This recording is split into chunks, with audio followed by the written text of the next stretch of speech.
konsumsi micin dalam jumlah tinggi tadi terjadikan kerusakan pada struktur otak dan fungsi otaknya.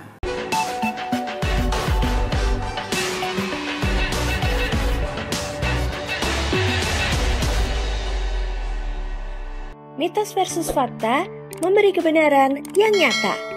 Generasi micin, mana suaranya? Zaman sekarang banyak ya yang nggak bisa lepas dari kekuatan micin atau penyedap rasa ini. Padahal orang tua dulu sering bilang, kebanyakan micin bikin kita jadi nggak pinter loh. Gimana dong?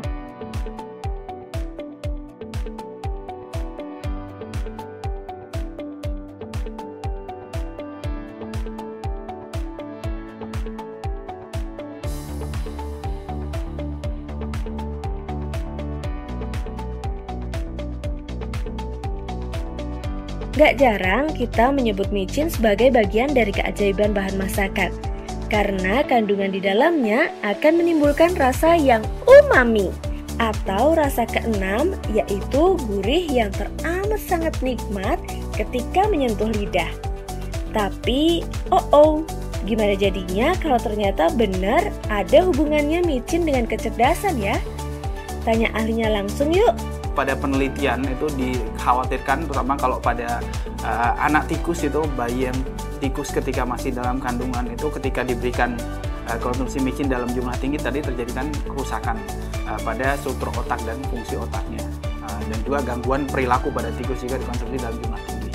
Tapi pada manusia itu penelitian yang dilakukan khusus pada manusia itu sudah menunjukkan bahwa konsumsi micin dalam jumlah tinggi sekalipun itu dia tidak meningkatkan kadar glutamat yang dikhawatirkan bisa merusak fungsi dari otak atau gangguan kerja otak seperti normal. Glutamat ini bahan salah satu utama yang ada di dalam micin yang secara alami diproduksi oleh tubuh kita juga.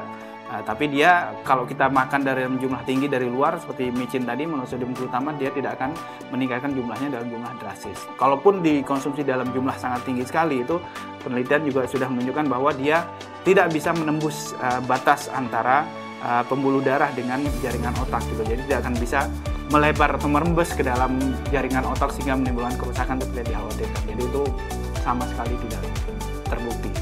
Jadi itu adalah mitos. Meskipun Badan Pemberi Sertifikat Keamanan Pangan di berbagai negara menyatakan bahwa micin aman dikonsumsi setiap hari, tapi jangan berlebihan ya, karena yang berlebihan itu nggak ada yang baik. Apa ancaman lain dari micin yang berlebihan? Kita bahas di video lainnya ya. Mitos versus fakta memberi kebenaran yang nyata.